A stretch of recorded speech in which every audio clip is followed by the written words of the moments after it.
To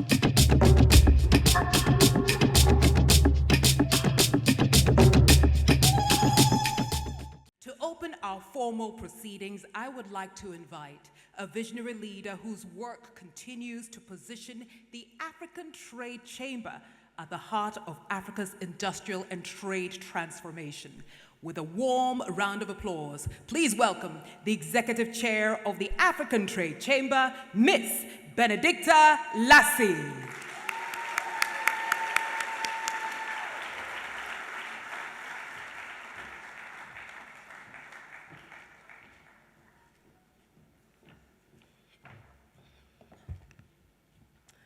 Your Excellencies, Your Excellency John Dramani Mahama, President of the Republic of Ghana, Your Excellency Carlos Villanova, President of the Democratic Republic of Sao Tome and Principe, Your Excellency Pascal Affinguessan, former Prime Minister of the Republic of Côte d'Ivoire, Your Excellency Fatou Haidara, Deputy Director General of the United Nations Industrial Development Organization, UNIDO, distinguished ministers, my own dear father, Sir Sam Jonah, Advisory Board Chairman of the African Trade Chamber, Mr. Javez John Doe, co-founder of EcoBank and founder of Askai Airlines, and a member of the Advisory Board of the African Trade Chamber, distinguished members of the Board of Directors of the Chamber, representatives of the AFCFTA Secretariat, honorable ministers joining us from Namibia and elsewhere, from Ghana, leaders of industry, leaders of development finance institutions and multilateral development banks, from Afrexim Bank, AFDB, OPEC Fund, Trade and Development Bank, and the list goes on. Welcome. Ladies and gentlemen, on behalf of the Board of Directors, I want to welcome you to Accra for the inaugural edition of the Africa Trade Summit, an annual convening of the African Trade Chamber, a private sector-led platform with the vision to facilitate intra-Africa trade as a complementary institution to the AFTA Secretariat, private sector-led, to drive industrial development and investment promotion across the continent. For much of Africa's modern history, economic questions have been framed as debates about possibility, what might be achieved, what could be built one day, what is the era ending with as we speak. The question before us now is not what Africa can be, but whether it will organize itself fast enough to claim what is already within reach.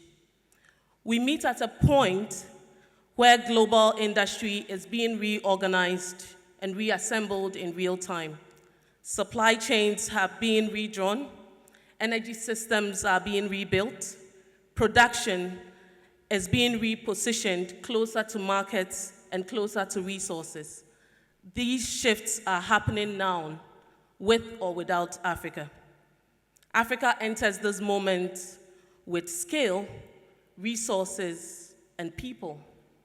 But without the in-depth industrial policies required to shape outcomes within our favor, this gap would be visible for years to come.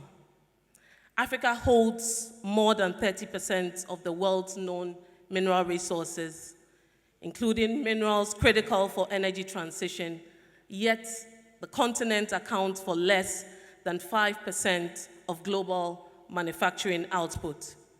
Intra-African trade remains below 15%, whilst other regions trade largely within themselves. Last year, Africa spent over $80 billion importing food, much of it derived from crops grown on African soil. These outcomes are not accidents, ladies and gentlemen. They reflect how production is being organized and capital is being deployed, and how policy has been aligned or misaligned with industry. The African Trade Chamber was created because three questions could no longer be ignored. First, why do African economies generate enough growth without generating enough industrial jobs, competitive businesses, and resilient exports? And what precisely is broken in the way industrialization is organized? Second, why does capital in Africa move more easily into imports and short-term returns than factories, processing plants, and industrial infrastructure? What must change for that to reverse?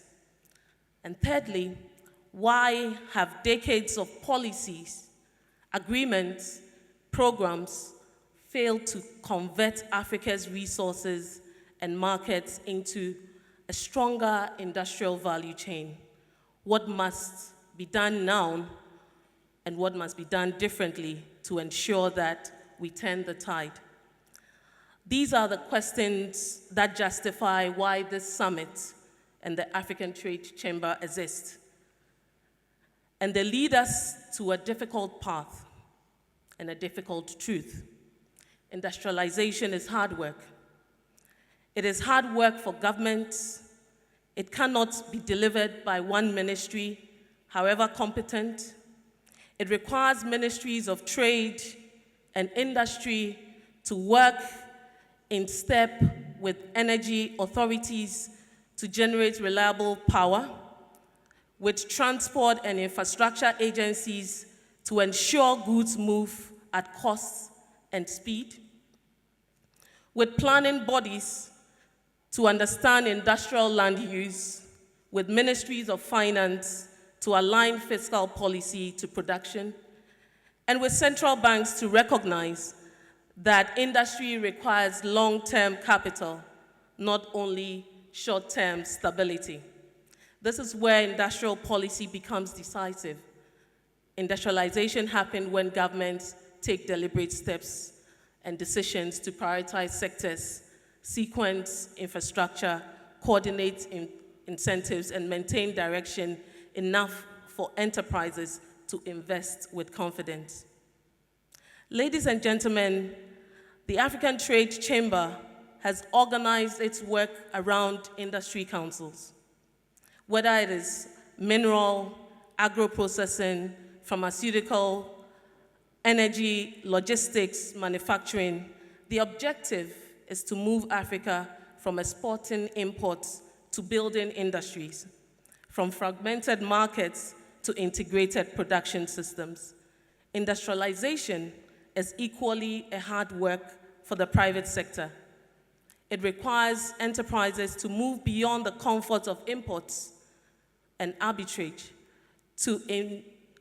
and into a more demanding work of production. It requires enterprises to invest in systems, skills, governance, and management. It also requires enterprises that can withstand scrutiny, deliver at scale, and operate efficiently enough to earn the confidence of financiers and long-term investors. The African Continental Free Trade Area sharpens this task. It will reward preparation and expose hesitation. Firms must meet standards, move goods efficiently, and operate across borders in a much faster pace. Those protected by inefficiencies will not. And it is through this that our industry councils exist to ensure that African businesses and enterprises are ready in practice and not just by rhetoric. The world beyond this room will not slow its pace. And we are here because Africa's industrial future must now be shaped deliberately. The window is narrow and the responsibility is ours. Your Excellencies, distinguished guests, ladies and gentlemen, I welcome you all to the 2026 African Trade Summit.